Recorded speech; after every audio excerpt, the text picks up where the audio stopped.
আবির laptop টেবিলে রেখে মেঘের মুখোমুখি এসে দাঁড়িয়েছে। হাত থেকে কফির মগটা নিয়ে ড্রেসিং টেবিলের সামনে রাখে। মেঘের সেদিকে কোনো মনোযোগ নেই। তার মস্তিষ্কের প্রতিটা নিউরন ছুটছে এদিক ওদিক। বডি স্প্রের তীব্র ঘ্রাণে হুঁশ ফেরে মেঘ। তার থেকে 1 ফুটের দূরত্ব দাঁড়িয়ে আছে আবির। আচমকা এভাবে এসে দাঁড়ানোই একটু ভ্যাবাচ্যাকা খেল মেয়েটা। মেঘ ত্রস্ত ঘুরে গেল, নিজের ওপর জোর খাটিয়ে পা বাড়ায় দরজার দিকে। সবাইকে সুদূর হস্তে মেঘের কোনোই চেপে ধরল আবির। কড়া কণ্ঠে বলল, এদিকে তাকা। অনিচ্ছা সত্ত্বেও ঘুরে দাঁড়ালো মেঘ। চিবুক নেমে গলায় আটকালো। সারা শরীর কাঁপছে। শীতল স্বরের হুমকিতে কানের লতি গরম হয়ে যাচ্ছে, সাথে আবিরের শরীর আর বডি স্প্রে তীব্র গন্ধে নাকে লাগছে মেঘের। আবির পুরো কণ্ঠে বলল, কফিটা টেবিলে দিয়ে আসতে বলেছিলাম, কথা কানে যায় না? এইটুকু বলতেই মেঘ হেলে দুলে পড়ে যেতে নেয়। টালমাটাল মেয়েটার বাহু ধরে সোজা দাঁড় করিয়ে দিল আবির। জ্ঞান হারাতে হারাতেও যেন হারায়নি মেঘ। আবিরের চাউনিতে তীক্ষ্ণতা, গভীর কণ্ঠে বলল, তুই কি পুষ্টিহীনতায় ভুগছিস? অবশ্য ভুগবি নাই বা কেন? খাবার প্লেটে আঙ্গুল ঘোরালে কি করে আর শরীরে পুষ্টি হবে? প্রথমে গম্ভীর কণ্ঠে বলল, শেষটা যেন মজার ছলেই বলল। মেঘের শরীর ঘামছে। কে বুঝবে এই লোকটাকে, যাকে দেখলে অষ্টদশী সব শক্তি নিমেষেই মিলিয়ে যায়? কোথায় যেন যার দৃষ্টি কেড়ে নেয় তার সমস্ত ধ্যান জ্ঞান মনোবেশনে। আবির সাবলীল ভঙ্গিতে বলে উঠল, যেতে পারবি নাকি দিয়ে আসবো? নিজেকে সামলে মেঘ বলল, পারবো। তারপর গুটি গুটি পায়ে রুম থেকে বের হয়ে যায় মেঘ। আবির তাকিয়ে আছে অষ্টদশীর হাঁটার পানে। মেঘ কোনো রকম নিজের রুম পর্যন্ত এসেছে। এক দৌড়ে এসে খাটে শুয়েছে। মন মস্তিষ্ক অস্বাভাবিকভাবে লাফালাফি করছে। কয়েক মুহূর্তের মধ্যে নিজের অস্তিত্ব খুঁজে পেল না মেঘ। সেন্স হারিয়ে পড়ে আছে বিছানায়। 11টার পর থেকে মেহমান আসা শুরু হয়েছে। বাড়ি ভরে গেছে আত্মীয় স্বজনে। মিম আদি গোসল সেরে সেজেগুজে গল্প করছে সবার সাথে। আবির একবারে নামাজের সময় বের হয়েছে। টুপি পাঞ্জাবি পরা অন্যান্য দিনের থেকে আজ একটু বেশি সুন্দর লাগছে ছেলেটাকে। সবাই সালাম দিয়ে টুকটাক কথা বলল, মামাদের সাথে বেরিয়ে যায় নামাজ পড়তে। মেঘের দেহ এখনো বিছানায় লেপ্টে আছে।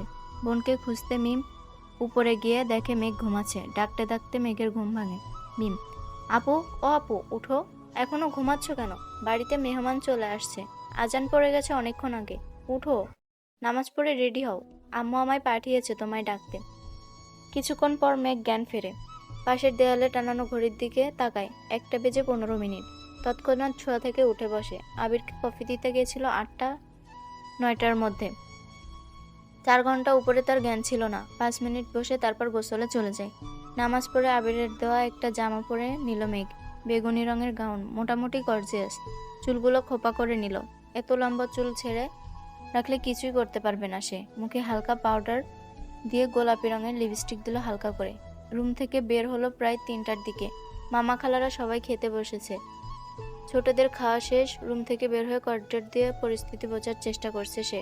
বাড়িতে এত হইহুল্লোড় শব্দে মাথা ধরে ফেলেছে মেঘের।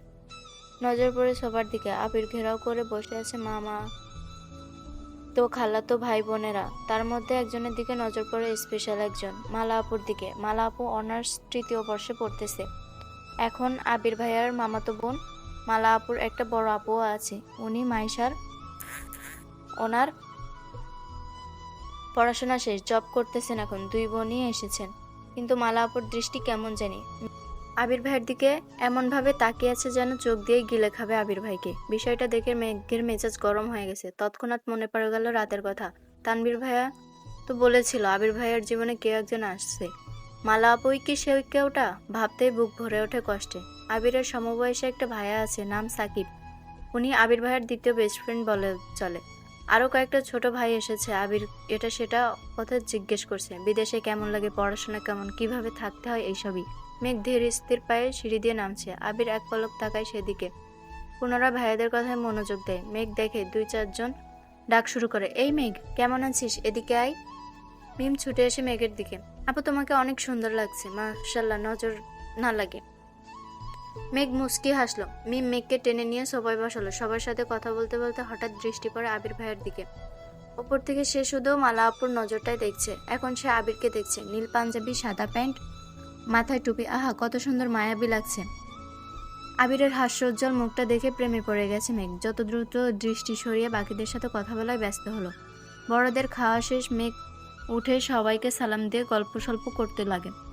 খালামণিদের অনেকদিন পর দেখছে। আগে বিয়েতে গেলে টুকটাক দেখা হতো, কিন্তু তানভীরের অত্যাচারে মেয়েটা বিয়ে বাড়িতে যাওয়া ছেড়ে দিছে। তাই মামি আর খালাদের সাথে দেখা হয় না। মামা অবশ্য মাঝে মাঝে আসে, এটা সেটা নিয়ে আসে। সারাদিনের ঘোরাঘুরি শেষে সবাই নিজেদের বাড়ির উদ্দেশ্যে রওনা দেয়। থাকার জন্য বলেছে সবাই, কিন্তু চাকরিজীবীদের কাছে বেড়ানো মানেই কয়েক ঘন্টা। বিদায়বেলা মালা আপুর আচরণ, মাথায় রক্ত উঠে যায় মেঘের। ভালো করে বললেই হয় বেড়াতে যাবেন, গায়ে ঢলে পড়ার কি আছে? আশ্চর্য! মালার এরকম আচরণে আবির তৎক্ষণাৎ সরে না গেলে তো উপরে পড়ে যেত এই মেয়ে। রাগে ফুঁসতে ফুঁসতে মেঘ নিজের রুমে চলে যায়। মেহমানদের বিদায় দিয়ে আবিরও বাইক নিয়ে বেরিয়ে যায় কোথায় যেন। মাঝখানে তানভীর একবার এসেছিল, সবার সাথে দেখা করে আবার বেরিয়ে গেছে। পার্টি অফিসে কি নিয়ে ঝামেলা চলছে তাই বাসার সবাইকে সময় দিতে পারিনি। মেঘ নিজের রুমে দরজা বন্ধ করে কাঁদতে লাগলো, কিন্তু কেন কাছে সে নিজেও জানে না। অতিরিক্ত রাগে কান্না আসে মেয়েটার।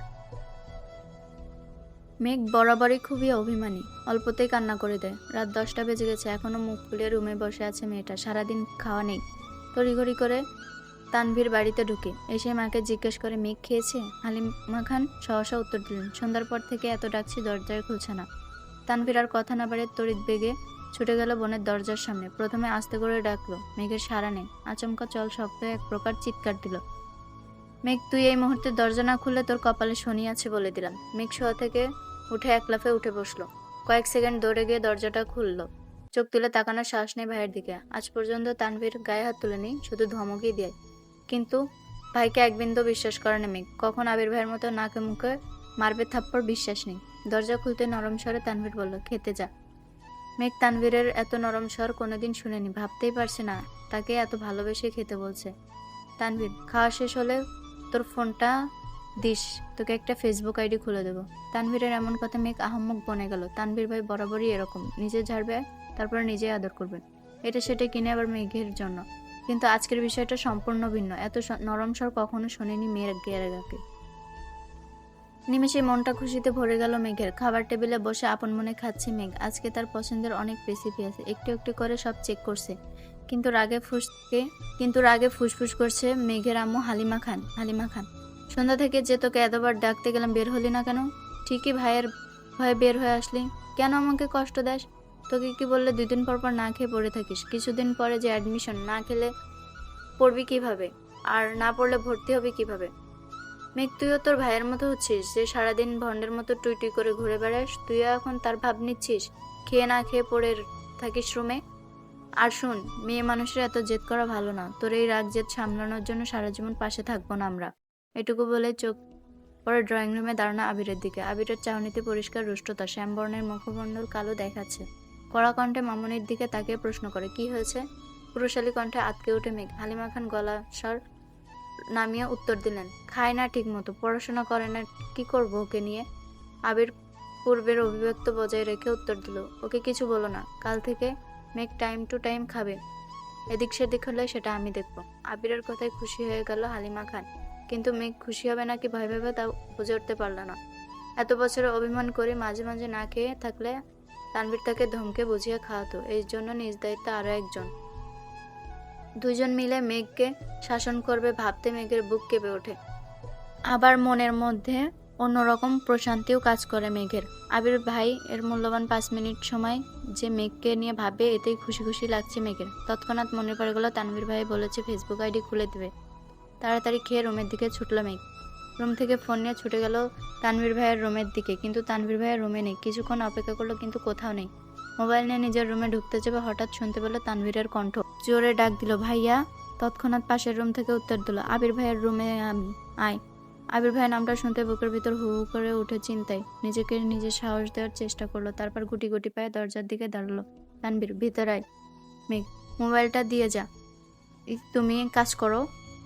আরে ভেতরে আয়, বস তুই, তোকেও দরকার লাগবে। মেঘ কথা না বাড়িয়ে চুপচাপ খাটের কর্নারে বসলো। আবির নেই রুমে, অষ্টমে মনে হয়। তানভীর ফোন নিয়ে কি যেন করছে, তখনই অষ্টম থেকে বের হলো আবির। মেঘের দৃষ্টি পড়ে সেদিকে। একটা ছাই রঙের টি শার্ট আর একটা ব্ল্যাক ট্রাউজার। ভেজা চুলগুলো থেকে টপ টপ করে পানি পড়ছে। শরীর টি শার্টটা অনেকটাই ভিজে গেছে। মেঘ টেনে হিঁচড়ে দৃষ্টি নামালো, মনে মনে ভাবছে একটা মানুষ এত কিউট কিভাবে হয়। যদি পারতাম আমার পড়ার টেবিলে সাজিয়ে রাখতাম, সারাদিন পড়তাম আর দেখতাম, তাহলে আমার মন কখনোই খারাপ হতো না। লোকটা ফর্সা নন, শ্যামলা গায়ের রং, কিন্তু দেখতে মারাত্মক সুন্দর। সবচেয়ে মারাত্মক ওনার লুক, তাকানোর স্টাইল। উফ, যতবার দেখছি ততবারই নতুন করে ক্র্যাশ খাচ্ছি। আবির ভাই খাটের ওপর পাশে মোবাইল হাতে নিয়ে বসেছেন। তানভীর ভাই মোবাইল ফেসবুকে অপশন নিউ ক্রিয়েট অ্যাকাউন্ট খুলতে ভাইয়ের ফোনে কল আসে। দাঁড়িয়ে থেকে পকেট থেকে ফোন বের করে রিসিভ করে কথা বলা শুরু করে। অমনি মেঘের মোবাইলটা আবিরের হাতে দিল। ভাইয়া, তুমি ওর অ্যাকাউন্টটা খুলে দাও, আমার গুরুত্বপূর্ণ কল এসেছে। এই বলে রুম থেকে বেরিয়ে চলে গেলেন তানভীর। মেঘ বসে আছে চুপচাপ, মুখ তুলে তাকাতে সাহস পাচ্ছে না, বুকটা কেমন ধুকপুক করছে। আবির মেঘের মোবাইল নিজের মতো করে ফেসবুক অ্যাকাউন্ট খুলছে। জন্ম তারিখ, সাল, নাম কিছুই জিজ্ঞেস করার প্রয়োজন মনে করেননি উনি। সব কাজ শেষে ফোনটা এগিয়ে দিলেন মেঘের দিকে। তখনই রুমে ঢুকলো তানভীর। সহসা বলে উঠল, শেষ। এই বলে ফোনটা নিজের হাতে নিল। ফেসবুক ঢুকে তানভীরের আইডিটা খুঁজে রিকোয়েস্ট পাঠালো। আবিরের দিকে তাকিয়ে বলল, ভাইয়া তোমাকে রিকোয়েস্ট দেই, একসেপ্ট করো নাকি? তানভীর গম্ভীর কণ্ঠে বলল, আমার রিকোয়েস্ট দিতে হবে না। তানভীর কথায় পাত্তা না দিয়ে সেন্ড করলো। বলল, ভাইয়া রিকোয়েস্ট পাঠিয়েছি, একসেপ্ট করে নিও, না হলে আমার ছোট্ট বোনটা কষ্ট পাবে। আবির তীক্ষ্ণ দৃষ্টি তাকিয়ে আছে তানভীরের দিকে।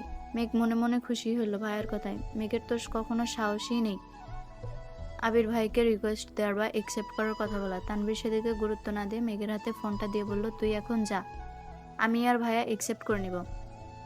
তুই কি করছিস না করছিস সব নজরে রাখবো কিন্তু।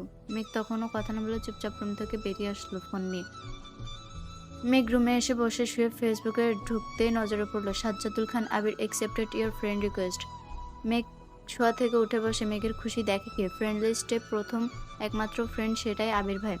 তার একটা স্ক্রিনশট রেখে দিল মেঘ। তার 5 মিনিট পর একসেপ্ট করলো তানভীর ভাই। আবির ভাইয়ের আইডিতে ঢুকলো প্রোফাইল পিকটা, নতুন কেনা বাইক, একদম কাভার ফটো, সবুজ ঘাসের মাঝে বাইকটা রাখা, তার সামনে বাইকে হেলান দিয়ে বসে আছে আবির ভাই। ছবিটা, ও মাই গড, ওয়াও।